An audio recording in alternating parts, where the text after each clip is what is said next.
Hi అండి, నేను actor Suman. మన గుంతకల్ న్యూస్ ఛానల్కి లైక్ చేయండి, షేర్ చేయండి, సబ్స్క్రైబ్ చేయండి.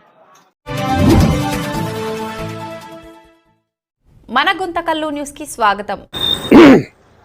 గుంతకల్ల పట్టణ ప్రజలకు 12వ వార్డు ప్రజలకు 12వ వార్డు వైఎస్ఆర్సీపీ కౌన్సిలర్ తరపున వాళ్ళ కుమారుడు పెద్ద ఎల్లప్పని మాట్లాడుతూ ప్రతి ఒక్కరూ నాగప్పలకట్ట శిథిరాల కింద చేరుకుంది కాబట్టి ఇక్కడ వార్డు సహాయ సహకారాలతో ఇక్కడ ఉన్న పెద్దల సహాయ సహకారాలతో అందరితో కలిసి ఈ వార్డు పట్టణ సంబంధించిన పెద్దలతో అందరితో కలిసి ఈ వార్డులోని నాగప్పలకట్ట రాయల సర్కిల్ దగ్గర ఉన్న నాగప్పలకట్టను పాత కట్టను కొత్త కట్టగా తయారు చేస్తూ కొత్త విగ్రహాలను ఏర్పాటు చేస్తూ తర్వాత 30వ తారీఖు సాయంత్రం 6 గంటలకి హోమం కార్యక్రమం ఉంటుంది.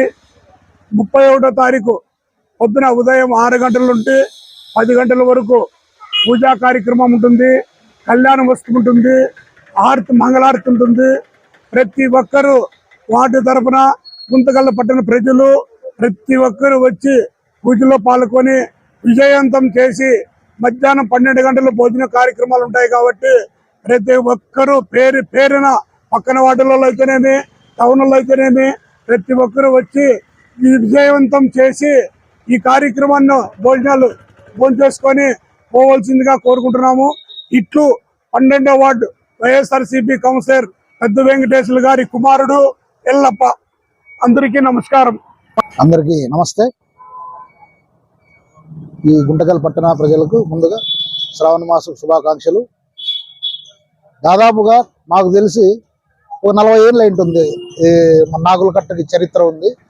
అప్పటి నుంచి మొన్నటి వరకు కొద్దిగా శిథిలావస్థకు చేరిన తర్వాత ఈ వార్డులోని కౌన్సిలర్ ఆధ్వర్యంలో మరియు పెద్దల సహకారంతో మరియు భక్తుల సహకారంతో ఆ ఆలయాన్ని పునర్నిర్మించి రేపు 31వ తేదీన విగ్రహ ప్రతిష్ఠ చేయబోతున్నారు. దానికి వార్డు తరఫున కానీ గుంటకల్ టౌన్ తరఫున కానీ ప్రతి ఒక్కరు భక్తులు విరివిగా పాల్గొని ఇక్కడికి వచ్చి పూజలు నిర్వహించుకొని మరియు వాళ్ళు ఇచ్చే ప్రసాదం స్వీకరించవలసిందిగా కోరుతున్నాం.